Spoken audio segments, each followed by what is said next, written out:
যখন আপনার মেরে হত্যা করে শহীদ করে জঙ্গলা না সবাই রাখতো গাছের উপর কল্লা দিছে, মাথা উপরে দিয়া ঝুলা, পা উপরে মাথা নিচে ঝুলাই রাখছে। এইবার কাফের বেঈমান সবাই ঘোষণা করে দিল, ও দুনিয়ার মানুষকে যারা নবীর সাথে ইসলাম গ্রহণ করবে, নবীকে ভালোবাসা ভালো লাগে এক মনে স্বীকার করবে, তাদের অবস্থা এই খুবাইবের মতো করা হবে।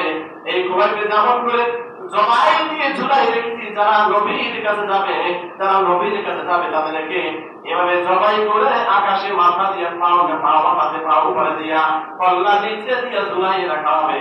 এবং কয়েকদিন পরে দেখবা এই লাশটাকে কেটে টুকরা টুকরা করে বাতাসের সাথে মিশাই দেওয়া হবে। বলুন যদি নাও দেবেন না।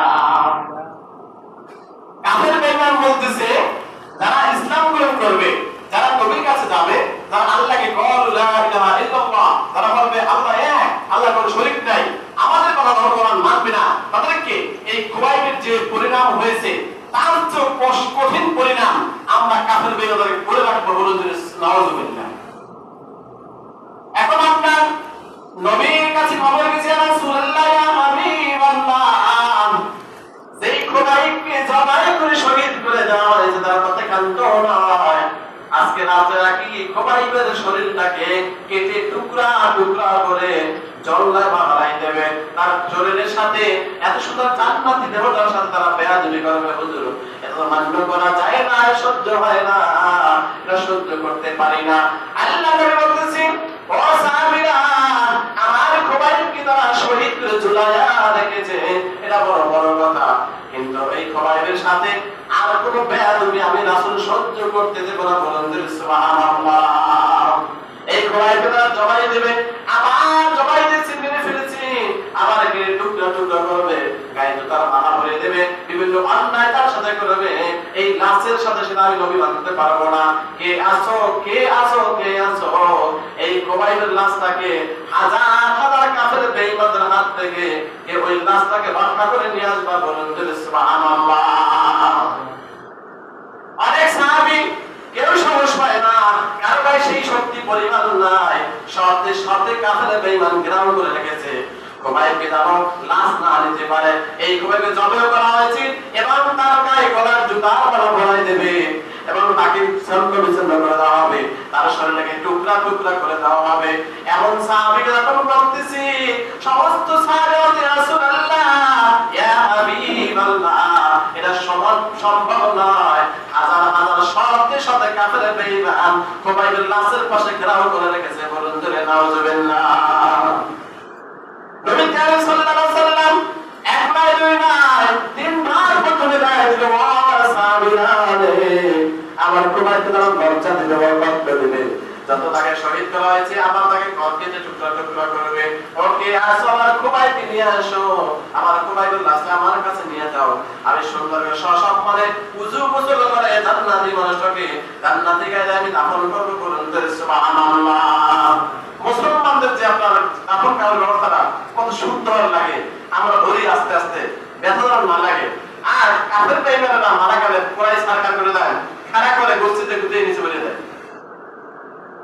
এবার আপনার সমস্ত সাহাবীদের মধ্যে কেউ রাজি হলো না, এমন সময় হঠাৎ করে সে দেখলো আল্লাহর পাক হযরত আলী রাদিয়াল্লাহু তাআলা বলতে, ইয়া রাসূলুল্লাহ, ইয়া হাবিবাল্লাহ, আপনি আমাকে অনুমতি যদি দিয়া দেন, যত শর্তে শর্তে কাফের বেঈমান থাক, আমি ওই খুবাইব ভাইয়ের লাশটাকে আপনার সসম্মানে সে হাজির করব। বলেন সুবহানাল্লাহ, সুবহানাল্লাহ।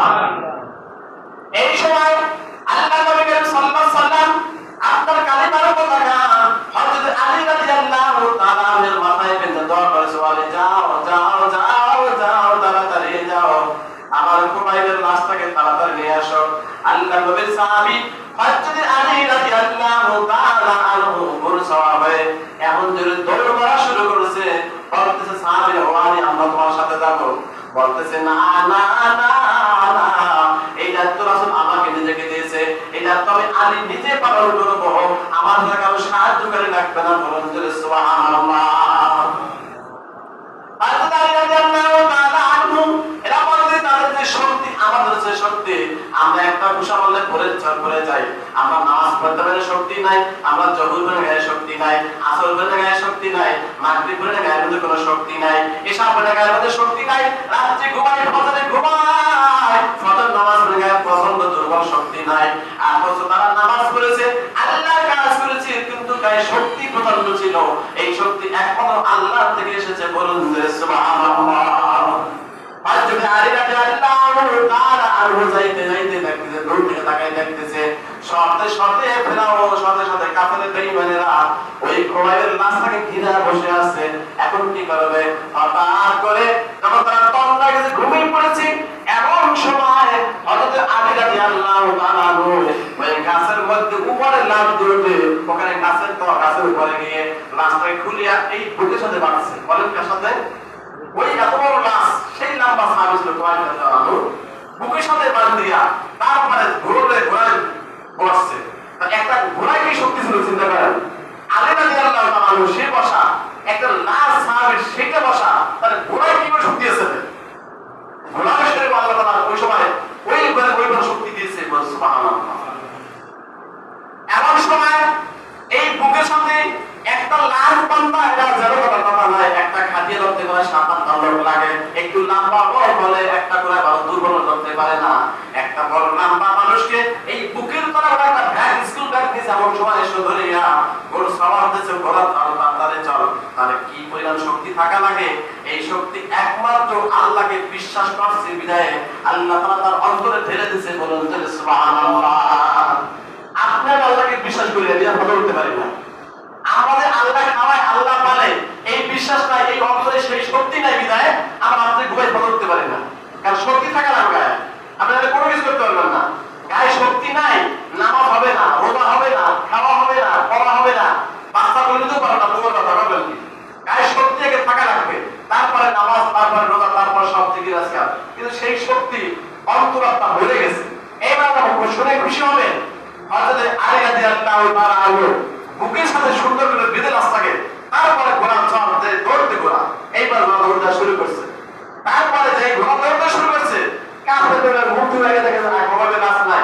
ওদিকে বাদশাহ বলছে যে এই নাচ যদি কেউ যেতে পারে, এই সমস্ত কামের জবাই করে দেবো এবার, একে যদি আপনার সঙ্গে স্নান করে দেবো, টুকরো টুকরো করে দেবো, তারপরে মুসলমানদের দেখাই দেবো ইসলাম গ্রহণ করলে এই অবস্থাই হবে। যে না পারে তোমাদের খবর আছে। পাগল হয়ে গেছে, কুত্তা পাগল হয়ে গেছে, ঘোড়ায় লাশ নাই, গেল কোথায়? কিনে নো আমরা সবাই ঘিরে বসে আছি, কোথাও থেকে নিয়ে গেল। দেখতেছে একটা বড় ঘোড়ায় করে, মুখে চাদর পরা, গায়ে সমতলায় চাদর দেওয়া, আর বুকে লাশ বাঁধা, ঘোড়ায় দৌড় জোরে শুরু করছে। এইবার আমরা তারা ঘুম থেকে উঠে তারা ঘোড়ায় জোরে দৌড় শুরু করেছে। তারাও দৌড়ে সেই আলী রাদিয়াল্লাহু ধরে ফেলেছে। ধরে ফেলার পরে চতুর্দিক থেকে কাফের বেলা ঘিরে ধরছে আলীকে, যে আজকে রক্ষা নাই, যে হও। কিন্তু এই মায়ের গায়ে মুখোশ পরা, চাদর পরা, রাত্রে তো রাত্রে গায়ে চাদর পরা আছে, তারপর বুঝে আমি একটা কাফের, তাই না? আমার হত্যা দূর থেকে তীর মারবে, ওদের গায়ে চাদর পরা ছিল, এটা তোর হেক পালতেছে। তারপরে সমস্ত কাফের মেয়েরা বলতেছে, কি আছো তুমি? আজকে আমার মায়ের কোল খালি হয়ে যাবে, আজকে আমার হাত দিয়ে আমার বাঁচানো যাবে না। এই লাশটা আমার পাহারা দেই, আমাদের বাদশাহ বলেছে লাশটাকে থেকে কেটে টুকরো টুকরো করা হবে, তারপরে আগুন করে সারখার করতে হবে। মানুষের শিক্ষা দেবো, মুসলমানদেরকে ইসলাম গ্রহণ করলে এই অবস্থায় হয়, আমাদের সেটা না পারি, তোমার খবর আছে। তখন আপনার সবচেয়ে খুশি কথা হলো, যত কাফের বের আসছে সব সামনে সবাই ঘিরে যাচ্ছে। তারপরে হযরত আলী রাদিয়াল্লাহু তাআলা একটু মুখোশটা খুলছে, দেখি কারা আসছে। তারপর যেই দেখছে মুখোশ খোলার পরে হযরত আলী রাদিয়াল্লাহু তাআলা সব কাফের বের উঠে দৌড়েছে, বলে যে সুবহানাল্লাহ। যেই দেখেছে আলী, কোন কাফের নাই সামনে, আর সব ফর্সা, ওই সুবহানাল্লাহ, এর সামনে গায়ে পারবে না।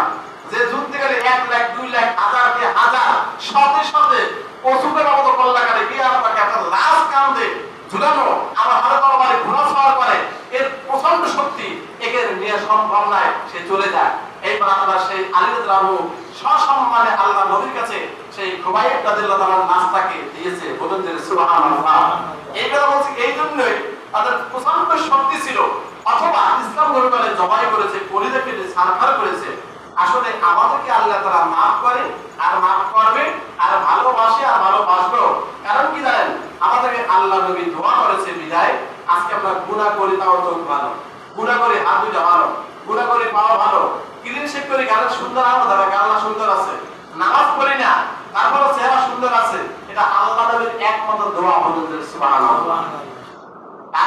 সম্মান নাই, কারো কোনো ফজিলত নাই, একমাত্র আল্লাহ নবী রাসূল দোয়া করছে, আল্লাহ আমার উম্মতের গুনাহগার, আমার উম্মত নামাজ পড়বে, আমার গুনাহ করবে, আমার উম্মত জিকির করবে, আমার গুনাহ করবে, আল্লাহ আমার উম্মত আমি থাকবো না, আপনি তো দুনিয়ায় নাই, আমার স্বামী পাবে না, একবারে দুর্বল উম্মত আল্লাহ এই উম্মতের দুনিয়া ধরে না, বলেন সুবহানাল্লাহ।